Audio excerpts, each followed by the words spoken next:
Is going on, everybody? Welcome in to another edition of the Daily Energy News Beat Stand-Up here on this gorgeous Wednesday, November 8th, 2023. As always, I'm your humble correspondent, Michael Tanner, coming to you from an undisclosed location here in Dallas, Texas, joined by the executive producer of the show, the purveyor of the show, and the director and publisher of the world's greatest website, EnergyNewsBeat.com, Stuart Turley. My man, how we doing today? It's a beautiful neighborhood, but I think I just swallowed a bug. Oh, yeah, well, we'll go ahead and get that out of the way and dive into today. Speaking of menu and delicious things, Stu, we have a great menu lined up for the show today. Lots of EV talk, more harm than good, Scope 3 emission disclosures, risk being too broad. Next up, Sinopec's colossal LNG tank bolsters winter gas supply sitting at currently 541 million gallons. Next up, EV makers turn to discounts to combat waning demand. On the back of that, Google's green dream goes downhill. Their 100% electric bus loses power, causes mayhem on the San Francisco slope. There's a great video. It's not good. There's an accident, nonetheless. And then Stellantis' new Ram pickup is an EV, but guess what? It's got a gas-powered generator in case the battery runs out. So we'll check in with Stu on all of the EV stuff for the day. He'll toss it over to me. Really, we got to break down what happened to oil prices today. 77.08. That's about a 3.5% drop from where it opened up about 80. Some interesting numbers from the API crude oil inventory estimates that we will cover. And then we have an interesting deal between BlackRock and Oxy. So we'll have to dive in and see what that's all about. But then we will let you guys get out of here, get back to work, start your Wednesday. We appreciate you guys checking us out. We know you got a lot of options, and we do appreciate you sticking with us. But before we dive into today's show, guys, remember, all the news and analysis you are about to hear is brought to you by the world's greatest website, EnergyNewsBeat.com, the best place for all of your energy news. Stu and the team do a great job of curating that website, making sure it stays up to speed with everything you need to know to stay at the tip of the spear when it comes to the energy business. You can email the show questions at EnergyNewsBeat.com. Hit the description below. You can see all of the timestamps and links to the articles. You can follow the podcast, Apple Podcasts, Spotify, wherever you get your podcast. You can also check us out on YouTube at Energy Newsbeat. If I was a 15-year-old YouTuber, I'd slam my fist and say, smash that like button. But instead, I will just refrain from doing that and say that's probably the best place to support the show if you are interested. I'm out of breath, though, Stu. Where do you want to begin? Hey, we're going to start out in the United States here. Sinopec's Sinopec colossal LNG tank bolsters winter supply 541 million gallons. Okay, this is China's petroleum and chemical. Oh, wait a minute. Hunter's still on the board. Sorry about that. This is actually in China. So China Petroleum and Chemical Corporation, Sinopec, achieved a big run. They put into service the largest LNG storage tank at their Kinglingo LNG receiving. That thing is huge. We need one to take a bath in, dude. Yeah, no kidding. I mean, it's a sign that China knows that there could be a coming global energy shortage, and they're just doing what they always do, playing the 10, 15, 20-year-long game. Yeah, it's they again, this investment signifies their stance to make sure that they have access to cheap energy regardless of what happens. And they specifically said this is providing a reliable supply to approximately 2.1 million households for the next 5 months, the company claimed in a press release. Exactly. Now in Qatar and Sinopec number 2, they just signed a 27-year contract for a delivery of 3 million tons per year. Wow, of LNG. So absolutely insane. We are being left out of the future energy mix. I'll tell you that much. Now, is that a bad thing? I don't know, because we would love to be self-sufficient here. We could be self-sufficient, but it is interesting. We are being left behind when it comes to the global energy landscape. Oh, we are. And, so here is the world's biggest renewable manufacturer of gear going with LNG with the world's largest storage and then the longest contract. But we're moving to wind. Don't worry. What's next? Okay. Before we move to wind, I love this story. Google, speaking of our favorite place, California, Google's green dream goes downhill. Kind of like Newsom when he went down them stairs the other day. He was giving solidarity to Biden when he fell down. Yeah. And that was a great video. Did you see that, Michael? Yeah. Can we get a quick moment of silence for Governor Newsom tripping? Okay. Right, that's enough. Yeah, that's good enough. Google's 100% electric bus loses power, causes mayhem on San Francisco slope. This is hilarious. And I'll tell you what's even funnier is Vice President Harris went out there as in solidarity and tried to make sure she did not a bus was in danger. This is like a major crisis for her. The SFMTA passed a resolution in 2018 to convert its bus fleet to 100% electric by 2035. But this bus, the Google fleet of 140 luxury buses, it ran out of power and then the batteries would not hold it. It went whipping down the hill. I mean, this picture is hilarious. If we can get Andy, our producer, to throw this picture up here. I mean, this car is legitimately smashed. And I love how they got the shot of the car smashed right above it. 100% battery electric. Oh, yeah. Oh, you got to love it.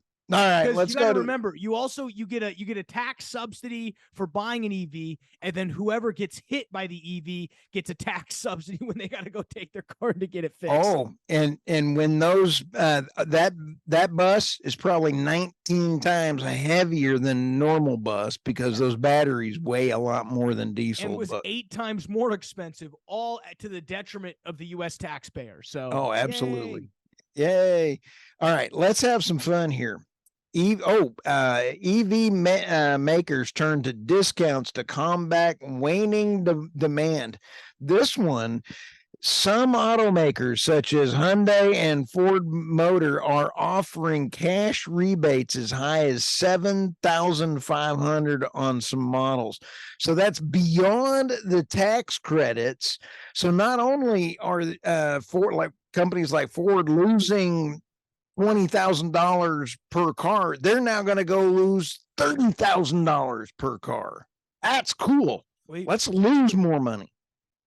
Did you find it funny that speaking of these automakers, not to make a slight left turn here, but most of them have settled with the United Autos Workers Association. As you guys remember, there was mass strikes going on. They've settled for some higher wages. But you know what's interesting? They were sort of fighting against the EV push because they were on the front lines of seeing this 6 months ago. Hey, guys, no one's buying these EVs. And if they're tying our future to this, who cares if we get a 40% raise? We're about to get a 0% raise or 1,000% pay cut because they're going to lay us off. Oh, absolutely. And here's one from John Lawler, Ford's chief financial officer. We've seen the price come down much quicker than we expected. A little bit about a bazillion years ago, Andy Grove was running Intel. And when all of a sudden, when the sub $1,000 computer started coming out, it freaked out every executive because the price was coming down faster than they thought. So all of a sudden, it's the same thing with EVs. The price coming down just totally messes your plans for manufacturing. So I think this is kind of amazing. But this leads us to the next article, Michael. Stellantis' new Ram pickup is an EV with a gas-powered generator in case the battery runs out. Now, I'm going to laugh for a half a second. But this is actually kind of cool. Count me in on this one, and I'll tell you why for a little bit and then a yes, no. Okay. The truck can operate as a zero emissions EV until the battery dies. An electric onboard generator powered by a 3.6 liter V6 engine kicks on to power the vehicle after its initial charge. Here's the thing. It's like an old World War II submarine. The electric batteries drive the engine. So you get that fast takeoff, you get all that. But the problem is your gas, and then the range on these things was crazy. The range on it could go down 690 miles. Yeah. I was like, man, this is kind of good. And the torque would be great for towing. The problem is the behemoth is going to weigh more than some of my college dates. I mean, this is going to be nuts. Hey, I went to Oklahoma State. If you had, you went out to the dairy barn and, hey. What this is hilarious though. So a couple things here, Stu. Stellantis estimates that range of the Ram Charge will be up to 960 miles. Not terrible, but only 145 miles of that is supposed to be powered by the 92 kilowatt hour battery when fully charged without the rest. So only 145 of those miles we can contribute to the battery. What I love about this is they're calling it an EV. Wait, isn't this a hybrid? Isn't this really a hybrid vehicle? By definition, screaming from the top of our lungs that hybrid is probably the place where cars should go. Maybe this means, remember Toyota 2 years ago? They didn't get into the EV space. Right. What did they do? They went in with the hybrid. I think this is the first step from Stellantis, who again owns Chrysler and GM. So when you hear Stellantis, think GM, Dodge, Chrysler, all that jazz. They're dipping their toe into the hybrid space. Our guy of the week on this one, because this is a sleight of hand, in my opinion. There's about 16 sleight of hands over here, and that is very, very good for them.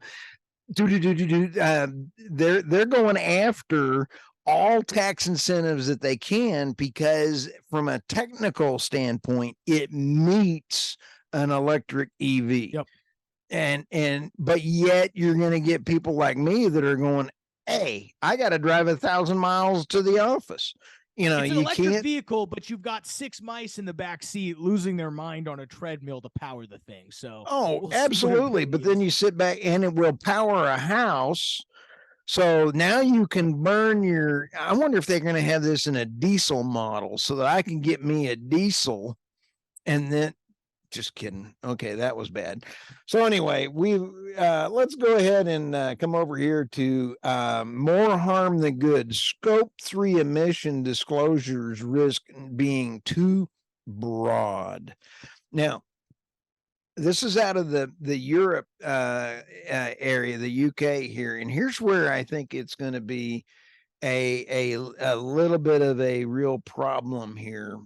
The new EU ESG rules. And I think that as we see this, Michael, in the last month, we have seen more switching from renewables, from EVs. I've never seen this kind of story thing. And it started with the UK's prime minister when he said, we're going to kind of back off the transition here because the transition hit a brick wall and we can't afford it. Mm-hmm. This is along that same line. Where I'm going with this is you're going to see the other side, the renewable Green New Deal really flip out and push everything they can to go weird on regulations. So just buckle up for a lot of weirdness from the Green New Deal side. And that's exactly what this is. The companies through regulatory are large EU entities that have to have at least a balance sheet of 20 million, turnover exceeding 40 million, and an average number of employees of 250. This second and third order magnitude of recording is just going to be nuts on everything that they're going to do. And again, nothing wrong with making people disclose scope 1 emissions. I mean, that's just direct emissions from your operation. Sure, we can argue about whether or not those emissions mean anything, but I'm not against, hey, you have to emit scope, what they would consider scope 1 emissions or direct emissions. But scope 2 and scope 3 greenhouse gas emissions do just make it really, really, it's almost the Fugazi of, whoa, is that really, it's because now you're talking about specifically scope 2 and scope 3 are what, second, third order effects. And it just seems to me that, eventually we're going to have scope 4 emissions, which is, not associated industries, but it's, we're 7 steps away from Kevin Bacon. We're 4 now. We got 3 more to go before we get there. I think scope 4 is going to be, I thought about it. The I thought about it emissions. Yes. We announced it publicly on accident. Yeah. Oh, wait a minute. Oh, there's a carbon tax for you. This is emissions. Scope 4 emissions. I thought about it. I mean, this is nuts. And but for the folks that don't understand it, scope 1 emissions are the company produces. Scope 2 produces indirectly, such as the electricity it uses, and scope 3 for the indirectly responsible for the products you make. So here you are, an oil and gas E&P operator, and you're going to have to be responsible for the scope 3 of a EV that's got a car engine in it to charge the battery. There's some justice right there. But guess what, Stu? As the SEC is going to say, well, you thought about it. Just unbelievable. What a trail, a thread. The Energy Newsbeat thread tonight was phenomenal. You pat yourself on the back later, Stu. Let's go ahead and move over to the finance segment, guys. S&P 500 up 0.2 of a percentage point. NASDAQ climbs about a full percentage point. But I think the big shocker of the day, crude oil down about 3.5 percentage points on a pretty nice tumble all the way from a little bit above $81 to its current sitting point, 77.08 as we record this, somewhere about 5:45 here on the 7th. What that means is just an absolute incredible drop from what happened, in terms of what I think people expected before the day. But I find this interesting, Stu. So we got the U.S. API crude oil inventory stock estimates. As we know, the IEA drops their crude oil inventory estimates tomorrow. The API a day before comes out and says, here's what we think it's going to be. They forecasted a 300,000 barrel draw from the crude oil reserves. Instead, the API estimates an 11.9 million barrel build, which absolutely should have sent the markets crazy. The problem is, Stu, that was announced at 2:30 Central Time, and at 2:30 Central Time, we were already trading at 77.50. Huh? As you would say, huh? Scooby here, Stu. And the real question is, I don't know. You talk to Reuters, they tell you that, we've got China's data coming out of China is raising concerns about the country's oil demand. But they specifically mentioned the API numbers. The problem is the API numbers, if you look at the timing, didn't move it. So the real question I have, Stu, is who leaked this information to the traders? Obviously, somebody at the American Petroleum Institute didn't keep their data on lock, because there's no way this China data affected prices this much. This has everything to do with the fact that the API is coming out and saying, holy smokes, red flags. Now, it's going to be interesting to see what the EIA reports tomorrow, whether or not they confirm or deny this, Stu. But I'm not trying to dip my toe into the conspiracy, into your pool, which is the conspiracy pool, too often. But I'm diving headfirst in on this one. Somebody leaked this data. You are dead on right. But I think it's also, so here's the real question. Who ordered it? We know Biden's not running the White House. Does he want lower oil? And this is a joke. Come on, quit, work with me here. This is a joke. Everybody on our podcast, he went and looked at me, and I mean, his head snapped back, and I was like, all right, dude, this is a joke. No, who's running the White House? We don't know, but it ain't him. Now, last year, Michael, they did say the EPA, I mean, they were coming out with the numbers. The EIA was coming out with the numbers that were falsified. That was documented. So who's falsifying and who's communicating with who? That's a legitimate question. Yeah, and this has more to do, in my opinion, with the API not keeping a mark on it, but it's going to be interesting again to see what, as you guys listen to this on Wednesday, what the EIA drops at 10:30. So we will be covering that in depth. I think the only other interesting thing that I saw today, Stu, was Occidental and BlackRock did a little joint venture today. So let me read you the headline here. Occidental and BlackRock formed joint venture to develop STRATOS, world's largest direct air capture plant. BlackRock decides to invest $550 million to help advance construction currently underway for this STRATOS direct air capture facility in Ector County, Texas.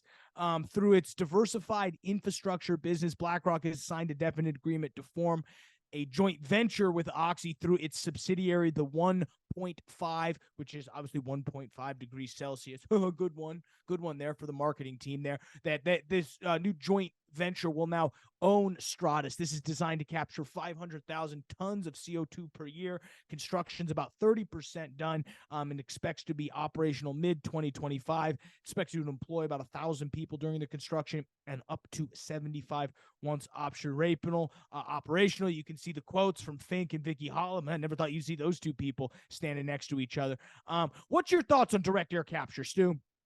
It's a waste of time. But here's the plant trees. I mean, that's a better thing. Now, here's the thing.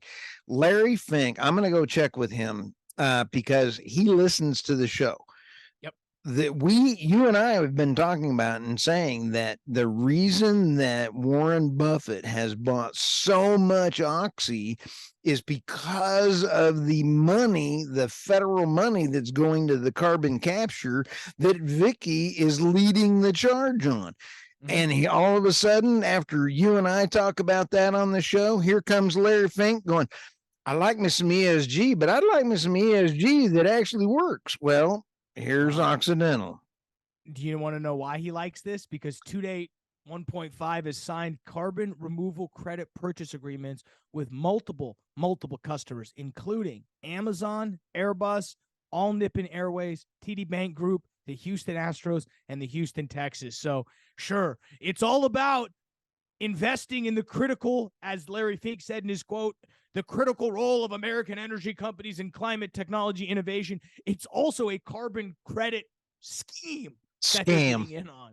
So, yes. We know if BlackRock's around, they're attempting to make money. So, good for them.